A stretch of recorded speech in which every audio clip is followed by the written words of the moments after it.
প্রিয় ভাই বোনেরা, প্রতিদিন 5 ওয়াক্ত নামাজের পর সালাম ফিরিয়েই আমরা উঠে চলে যাই, অথচ এই কয়েক মিনিটের আমলই লুকিয়ে আছে জান্নাতে প্রবেশের নিশ্চয়তা, জাহান্নাম থেকে মুক্তি আর গুনাহ মাফের বিশেষ সুযোগ। বলুন না সুবহানাল্লাহ। রাসূলুল্লাহ সাল্লাল্লাহু আলাইহি সাল্লাম নিজে যে তাসবিহ ও দোয়াগুলো প্রতিটি নামাজের পর নিয়মিত পড়তেন, আজকের ভিডিওতে আমরা ফজর থেকে ঈশা পর্যন্ত কোরআন ও হাদিসের আলোকে 5 ওয়াক্ত নামাজের পর তাসবিহ ও আমল দোয়াগুলো জানব ইনশাআল্লাহ। প্রিয় ভাই বোনেরা, মনে রাখবেন 5 ওয়াক্ত ফরজ নামাজের পরের স্থায়ী আমল এগুলো রাসূলুল্লাহ সাল্লাল্লাহু আলাইহি সাল্লাম নিজে করতেন সুন্নতি আমল। তা হলো 1 নম্বরে ইস্তেগফার পাঠ করা। রাসূলুল্লাহ সাল্লাল্লাহু আলাইহি সাল্লাম যখন নামাজে সালাম ফিরাতেন তখন 3 বার ইস্তেগফার পড়তেন, আস্তাগফিরুল্লাহ আস্তাগফিরুল্লাহ আস্তাগফিরুল্লাহ। এরপর নবীজি বলতেন, আল্লাহুম্মা আনতাস সালাম ওয়া মিনকাস সালাম তাবারাকতা ইয়া জাল জালালি ওয়াল ইকরাম। এই হাদিসটি এসেছে সহিহ মুসলিম, আবু দাউদ, তিরমিজি শরীফে। এটি ছিল আল্লাহ রাসূল সাল্লাল্লাহু আলাইহি সাল্লামের সালাম ফিরানোর পর প্রথম শব্দ। তিনি সালাম ফিরানোর সাথে সাথেই সর্বপ্রথম 3 বার আস্তাগফিরুল্লাহ বলতেন। সালাম ফিরানোর সাথে সাথেই এটি পড়া উত্তম। কারোর সাথে কথা বলার আগে এমনকি জায়গা থেকে না উঠেই আপনি এই আমলটি করবেন। প্রথমে 3 বার আস্তাগফিরুল্লাহ, তারপর আল্লাহুম্মা আনতাস সালাম ওয়া মিনকাস সালাম এই দোয়াটি পাঠ করবেন। 5 ওয়াক্ত নামাজেই একই নিয়ম। তারপর তাসবিহ তাহলিল পাঠ করা। হযরত কাহাব ইবনে উজরা রাদিয়াল্লাহু তাআলা আনহু বর্ণনা করেছেন, রাসূলুল্লাহ সাল্লাল্লাহু আলাইহি সাল্লাম বলেছেন, নামাজের পর এমন কিছু বাক্য আছে যে সেগুলো পড়বে বা পালন করবে সে কখনো ব্যর্থ হবে না। বলুন না সুবহানাল্লাহ। প্রতি ফরজ নামাজের পর 33 বার সুবহানাল্লাহ, 33 বার আলহামদুলিল্লাহ, 34 বার আল্লাহু আকবার পড়বেন। সহিহ মুসলিম শরীফে হাদিসটি এসেছে। প্রিয় ভাই বোনেরা, তাড়াহুড়া না করে প্রতিটি শব্দ স্পষ্টভাবে উচ্চারণ করে আঙ্গুলে করায় গনে গনে পড়া সুন্নত পদ্ধতি। কারণ রাসূলুল্লাহ সাল্লাল্লাহু আলাইহি সাল্লাম হাদিসের মধ্যে বলেছেন, কাল কিয়ামতের ময়দানে আমাদের হাতগুলো আল্লাহ তাআলার কাছে সাক্ষী দিবে। এই জন্য যদি সম্ভব হয় আঙ্গুলে করায় গনে গনে আমরা এই তাসবিহগুলো পাঠ করব। তারপর 3 নম্বরে আয়াতুল কুরসি 1 বার পাঠ করা। হযরত আবু উমামা আল বাহিলি রাদিয়াল্লাহু তাআলা আনহু বর্ণনা করেছেন, আল্লাহ রাসূল সাল্লাল্লাহু আলাইহি সাল্লাম বলেছেন, যে ব্যক্তি প্রত্যেক ফরজ নামাজের পর আয়াতুল কুরসি পড়ে তার জান্নাতের মাঝে মৃত্যু ছাড়া আর কোনো বাধা থাকে না। বলুন না সুবহানাল্লাহ। অর্থাৎ যে ব্যক্তি প্রত্যেক ফরজ নামাজের পর আয়াতুল কুরসি 1 বার পাঠ করবে তার জান্নাতে যাওয়ার মৃত্যু ছাড়া আর কোনো বাধা থাকবে না। বলুন না সুবহানাল্লাহ। এই 3টি আমল হলো স্থায়ী। প্রত্যেক ফরজ নামাজের পর এই 3টি আমল করবেন। আয়াতুল কুরসি হলো সূরাতুল বাকারার 255 নম্বর আয়াত। চলুন একবার আয়াতুল কুরসিটি শুনে আসি। আল্লাহ সুবহানাহু ওয়া তাআলার কালাম যদি পড়েন প্রত্যেকটি হরফের বিনিময় 10টি করে নেকি আল্লাহ তাআলা দান করবেন। যদি মনোযোগ দিয়ে শোনেন তাহলেও আল্লাহ তাআলা আপনাদের আমলনামায় প্রত্যেকটি হরফের বিনিময় 10টি করে নেকি দান করবেন। বলুন না সুবহানাল্লাহ।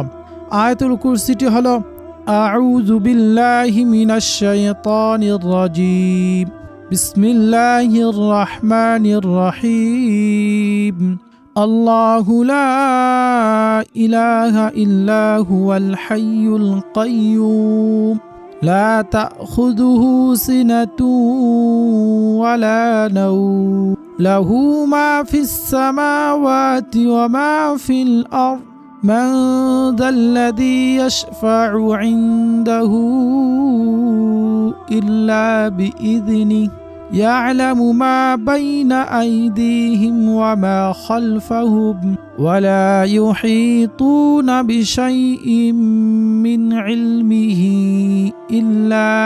إلا بما شاء وسع كرسيه السماوات والأرض ولا يؤوده حفظهما وهو العلي العظيم। এটাই হলো আয়াতুল কুরসি। 5 ওয়াক্ত নামাজের পর এই 3টে স্থায়ী আমল আমরা করব। প্রিয় ভাই বোনেরা, আমরা তারপর জানব ফজর, জোহর, আসর, মাগরিব, ঈশা নামাজের পর আরও কি কি আমল নবীজি করতেন। আমরা সে আমলগুলো জেনে আমরাও করব সুন্নতি আমলগুলো। এই আমলগুলো করলে কাল কিয়ামতের ময়দানে আমাদের নাজাতের কারণ হবে এবং দুনিয়াতে থাকা অবস্থায় আল্লাহ তাআলা আমাদের গুনাহগুলো মাফ করে দিবেন, আমাদের জীবন সুখময় শান্তিময় জীবন দান করবেন, অভাব অনটন দূর হবে, রিজিকের ব্যবস্থা হবে, রোগ থেকে আল্লাহ শিফা দিবেন, সুস্থতা দান করবেন এই আমলের বিনিময়। প্রিয় ভাই বোনেরা, আপনার কাছে একটি অনুরোধ, এই ভিডিওতে একটি লাইক দিন, কমেন্টে আলহামদুলিল্লাহ লিখে আমাদের দিন প্রচারের প্রচেষ্টাকে উৎসাহিত করুন, আর শিখুন দোয়া চ্যানেলটি সাবস্ক্রাইব করে রাখুন। চলুন তাহলে আমরা ফজর থেকে ধারাবাহিক 5 ওয়াক্ত নামাজের পর নবীজির শিখানো আমলগুলো আমরা জেনে আমল করব। ফজরের নামাজের সময়টুকু অত্যন্ত বরকতময়। এই সময় বিশেষ ফজিলত ও আমল রয়েছে। ফজরের নামাজের পর আপনার 3 বার পড়বেন রাদিতু বিল্লাহি রাব্বান ওয়া বিল ইসলামি দীনা ওয়া বিমুহাম্মাদিন সাল্লাল্লাহু আলাইহি ওয়াসাল্লাম নাবিয়্যান ওয়া রাসূলা। ফজিলত হলো, আল্লাহ রাসূল সাল্লাল্লাহু আলাইহি ওয়াসাল্লাম বলেছেন, যে ব্যক্তি সকাল সন্ধ্যায় 3 বার এই দোয়া পাঠ করবে, কিয়ামতের দিন আল্লাহ তাআলা তাকে সন্তুষ্ট করবেন। বলুন না সুবহানাল্লাহ। আল্লাহ তাআলা তাকে কিয়ামতের দিন সন্তুষ্ট করবেন তার গুনাহগুলো মাফ করে দিয়ে জান্নাত দিয়ে। বলুন না সুবহানাল্লাহ। এই জন্য সকালে ফজরের নামাজের পর আমরা এই দোয়াটি 3 বার পড়ব মাত্র।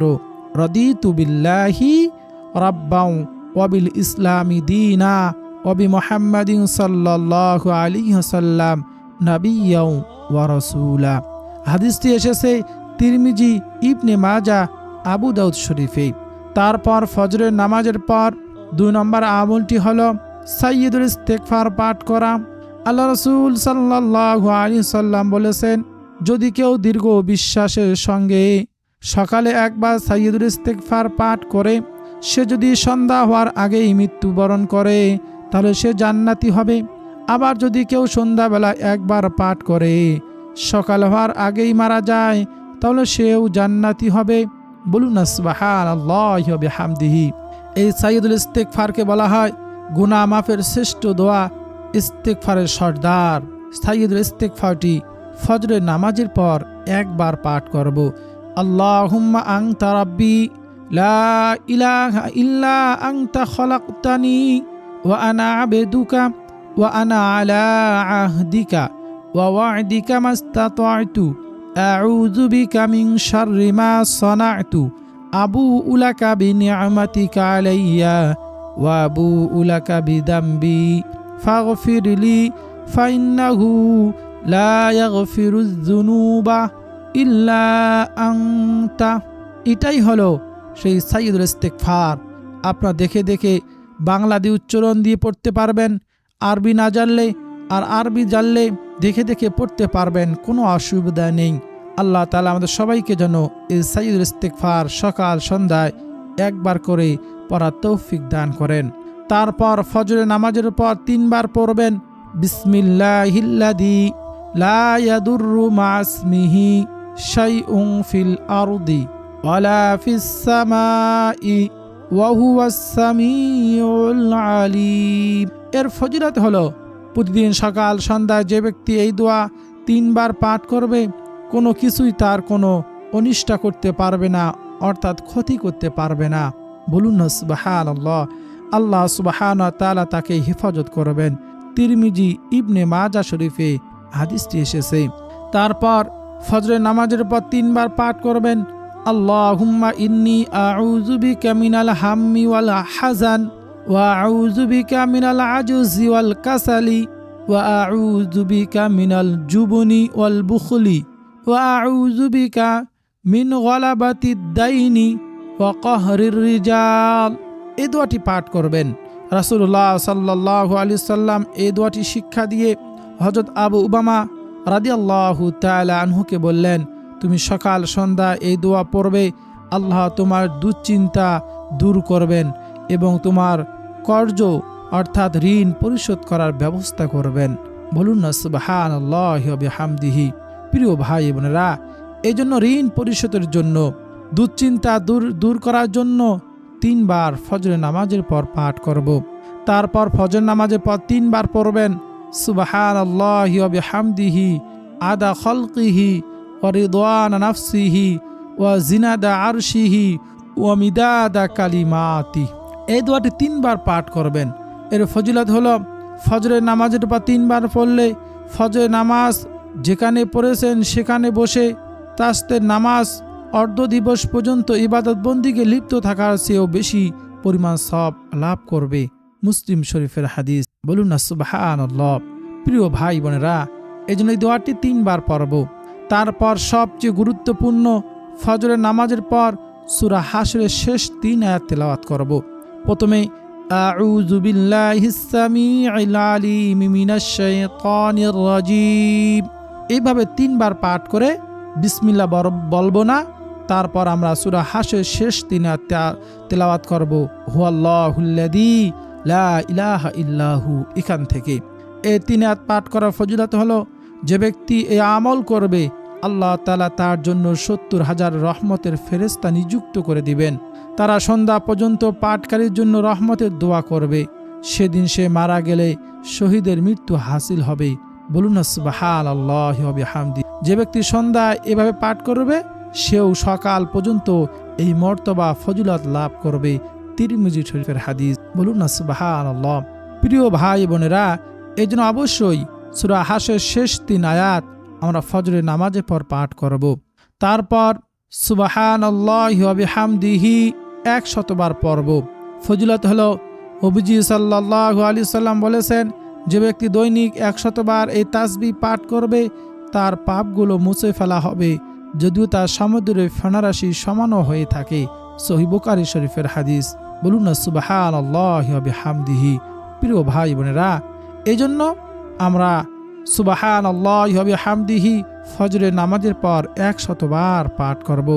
তারপর দরুদ শরীফ পাঠ করব।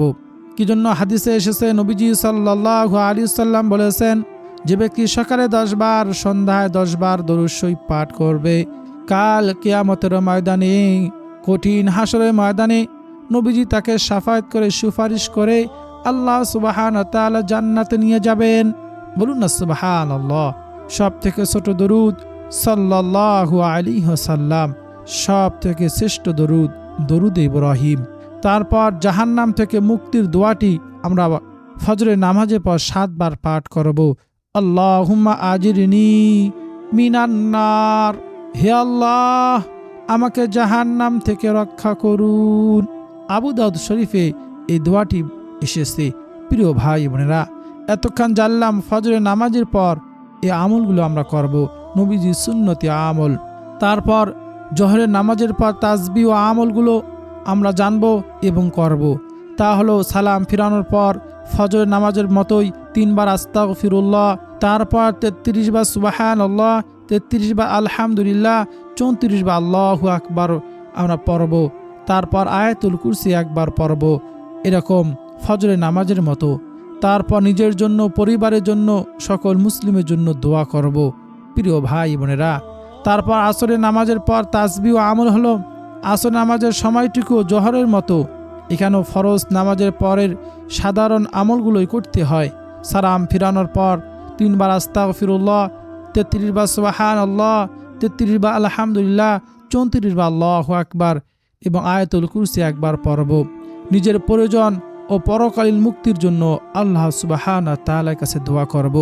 তারপর মাগরিবের নামাজের পর তাসবিহ ও আমল হলো, মাগরিবের নামাজের সময়টুকু ফজরের মতোই গুরুত্বপূর্ণ এবং এখানেও বিশেষ আমল রয়েছে যা ফজর নামাজের আমরা করেছি, ওই আমলগুলোই মাগরিবের নামাজের পর করব। যেমন সালাম ফিরানোর পর 3 বার আস্তাগফিরুল্লাহ, তারপর 3 তাসবিহ, তারপর আয়াতুল কুরসি পাঠ করব। তারপর আমরা 3 বার আবার ফজরের নামাজে যে আমলগুলো করেছি, রাদিতু বিল্লাহি রাব্বান ওয়া বিল ইসলামি দীনা ওয়া বি মুহাম্মাদিন সাল্লাল্লাহু আলাইহি ওয়াসাল্লাম নাবিয়্যাও ওয়া রাসূলা, আমরা মাগরিবের নামাজের পর 3 বার পাঠ করব। সাইয়্যিদুল ইস্তিগফার 1 বার পাঠ করব। আমরা সব নামাজ শেষ করে আউযু বিল্লাহিস সামিউল আলিম মিনাশ শাইতানির রাজিম এইভাবে 3 বার পাঠ করে বিসমিল্লাহ না বলে সূরা হাশের শেষ 3 আয়াত আমরা পাঠ করব।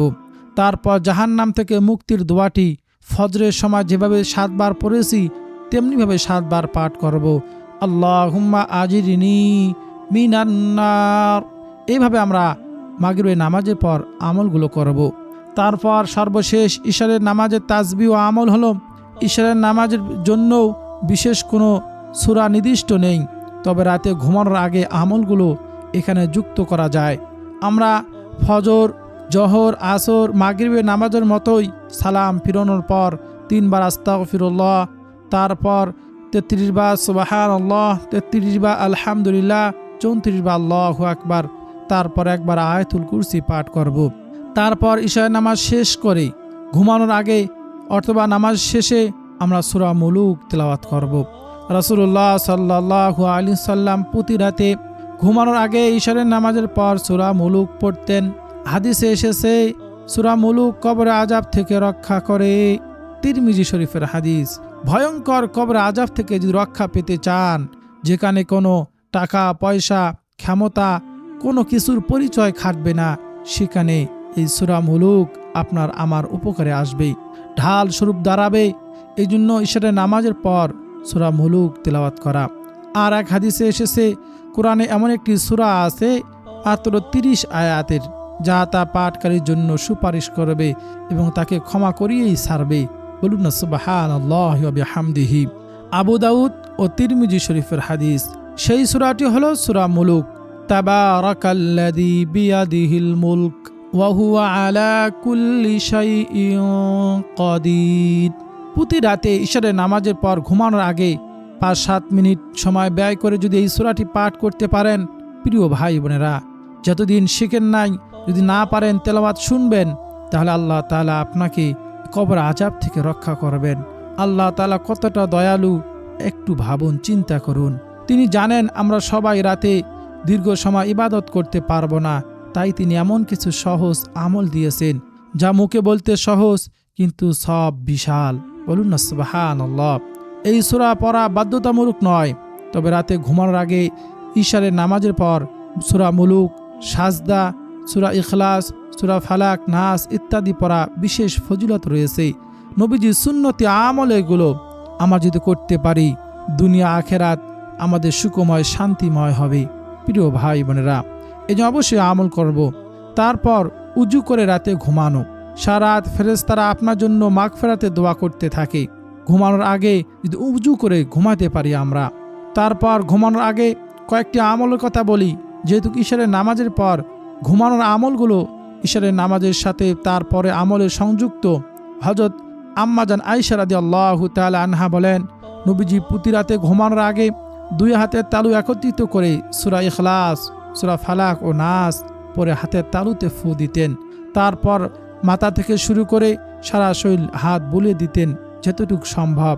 তিনি এইভাবে 3 বার করতেন। এই 3টি সূরাকে একসাথে বলে আশ্রয় প্রার্থনাকারী সূরা। নবীজি বলেছেন, এই 3টি সূরা দিয়ে সকাল সন্ধ্যা 3 বার ফু দিলে প্রতিটি জিনিস থেকে সুরক্ষিত থাকবে। বলুন না সুবহানাল্লাহ, আল্লাহু আকবার। প্রিয় ভাই বোনেরা, আমরা যদি ইশারের নামাজের পর ঘুমানোর আগে এই আমলগুলো করতে পারি, বিশেষ করে 5 ওয়াক্ত নামাজে যে আমলগুলো জানলাম, নবীজির সুন্নতি আমলগুলো যদি করতে পারি, ইনশাআল্লাহ দুনিয়ায় আমাদেরকে সুখময় শান্তিময় জীবন দান করবেন আল্লাহ তাআলা। আমাদের গুনাহগুলো মাফ হবে, রিজিকে বরকত আসবে এবং মৃত্যুর পর আমরা জান্নাত পেয়ে যাব নবীজির ওয়াদা অনুযায়ী। এই জন্য আমরা 5 ওয়াক্ত নামাজ আমরা যারা নিয়মিত পড়ি, অবশ্যই এই আমলগুলো করব। দুনিয়ার অস্থায়ী জীবনে আমরা কত কষ্ট করি, পরিবারের জন্য, সংসারের জন্য, ছেলেমেয়ের জন্য কত পরিশ্রম করে আমরা টাকা উপার্জন করি, কিন্তু যেখানে চিরস্থায়ী থাকতে হবে, যেখানে জীবন শুরু আছে শেষ নেই, সে আখিরাতের জীবনে যদি আমরা নামাজের পর, বিশেষ করে সকাল সন্ধ্যা, ফজরের পর, মাগরিবের নামাজের পর কিছু সময় ব্যয় করে এই তাসবিহ ও আমলগুলো, নবীজির শেখানো আমরা আমলগুলো করতে পারি, কাল কিয়ামতের ময়দানে আমাদের নাজাতের কারণ হবে এবং সকল গুনাহ মাফ হবে, রিজিকেও বরকত আসবে, অভাব অনটন দূর হবে, বিপদ আপদ থেকে আল্লাহ তাআলা আমাদেরকে হেফাজত করবেন। প্রিয় ভাই বোনেরা, মহিলা মা বোনেরা, আপনার বাসা বাড়িতে নামাজ শেষে এই আমলগুলো করার চেষ্টা করবেন। প্রিয় ভাই বোনেরা, আল্লাহ তাআলা যেন আমাদের সবাইকে এই আমলগুলো করার তৌফিক দান করেন। মনে রাখবেন, 3টি আমল প্রত্যেক নামাজের পর, অর্থাৎ 5 ওয়াক্ত নামাজের পরেই করতে হয়। তা হলো সালাম ফিরানোর সাথে সাথে 3 বার আস্তাগফিরুল্লাহ, আস্তাগফিরুল্লাহ, আস্তাগফিরুল্লাহ, তারপর আল্লাহুম্মা আনতাস সালাম ওয়া মিনকাস সালাম তাবারাকতা ইয়া জাল জালালি ওয়াল ইকরাম, তারপর আয়াতুল কুরসি পাঠ করা। সূরা বাকারার 255 নম্বর আয়াত, আল্লাহু লা ইলাহা ইল্লা হুয়াল হাইয়ুল কাইয়্যুম। এগুলো নবীজির সুন্নতি আমল, তার ফজিলত আমরা শুরুতে আমরা জেনেছি। আয়াতুল কুরসি পাঠ করলে মৃত্যুবরণ করার সঙ্গে সঙ্গে সে জান্নাতের মেহমান হয়ে যাবে। বলুন না সুবহানাল্লাহ। প্রিয় ভাই বোনেরা, তারপর এই 3টি আমল 5 ওয়াক্ত নামাজের পর করব। তারপর ফজর থেকে ইশারের নামাজের পর পর্যন্ত আমরা কি কি আমল করব, নবীজির সুন্নতি আমলগুলো বিস্তারিত আলোচনা করেছি। খুব মনোযোগ দিয়ে শুনবেন। যদি বুঝতে সমস্যা হয়, কোনো দোয়া শিখতে চান, অবশ্যই কমেন্ট করে আমাকে জানাবেন। ইনশাআল্লাহ আপনার কমেন্টের রিপ্লাই দেওয়ার চেষ্টা করব। আল্লাহ তাআলা আমাদের সকলকে 5 ওয়াক্ত নামাজ আপনাকে রাজি খুশি করার জন্য আদায় করার তৌফিক দান করুন। আমিন। হে আল্লাহ, প্রত্যেক নামাজের পর নবীজির শিখানো এই সুন্নতি আমলগুলো করার তৌফিক দান করুন। আমাদের শেষ নিঃশ্বাস যেন হয় ঈমানের উপর, আমাদের শেষ কথা যেন হয় লা ইলাহা ইল্লাল্লাহ মুহাম্মাদুর রাসূলুল্লাহ, সে তৌফিক দান করুন। হে আল্লাহ, আমাদের সবাইকে তোমার দ্বীনের জন্য, ইসলামের জন্য কোরআন হাদিস বুঝে শুনে সঠিকভাবে আমল করার তৌফিক দান করুন। সকলে বলি আমিন। প্রিয় ভাই বোনেরা, ভিডিও যদি আপনার কাছে ভালো লাগে, আপনার উপকারে আসে, অবশ্যই এই ভিডিওতে লাইক দিন। কমেন্ট বক্সে আলহামদুলিল্লাহ লিখে আপনার সম্মতি ও কৃতজ্ঞতা প্রকাশ করুন। আল্লাহ তাআলা শুকরিয়া আদায় করুন আমাদের এই ছোট্ট দিন প্রচারের প্রচেষ্টাকে উৎসাহিত করার জন্য। আপনি কমেন্টে আলহামদুলিল্লাহ লিখুন। চ্যানেলটি সাবস্ক্রাইব করে রাখুন। এই শিখুন দোয়া চ্যানেলটি আমরা নিয়মিত প্রত্যেক দিন সন্ধ্যায় ভিডিও আপলোড দেই। এই আমলের ভিডিওগুলো নিয়মিত দেখবেন, আমল করবেন। আল্লাহ তাআলা আমাদের সবাইকে সে তৌফিক দান করুন। সকলে বলি আমিন।